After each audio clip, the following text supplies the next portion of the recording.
তওবা করতে ইমাম সাহেবকে খাওয়ান লাগে না, তওবা করতে হুজুরকে খাওয়ান লাগে না, তওবা করতে মুসল্লিকে খাওয়ান লাগে না।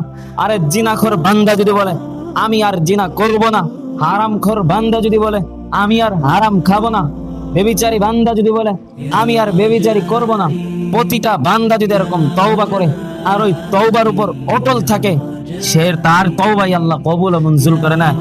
আর তওবা করার পর যদি ওই গুনাহ থেকে সে যদি বিরত থাকতে পারে, ওই গুনাহ থেকে সে যদি দূরে থাকতে পারে, মনে করবেন আপনার তওবা আল্লাহর কাছে কবুল হয়ে গেছে। তওবা করতে জুমার দিন মসজিদে জিলাফি আনার প্রয়োজন নাই।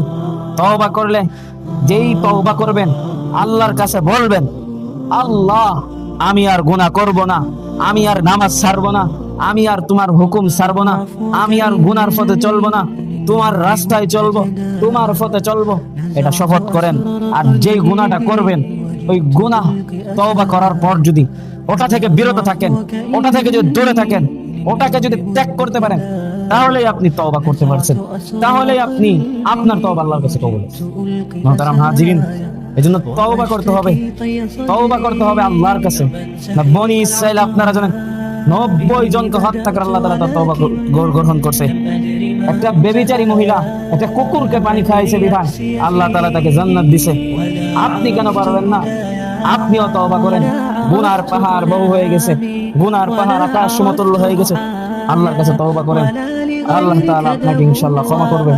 আল্লাহ তাআলা আপনার জন্য দরওয়াজা সব সময় খুলে রাখছে।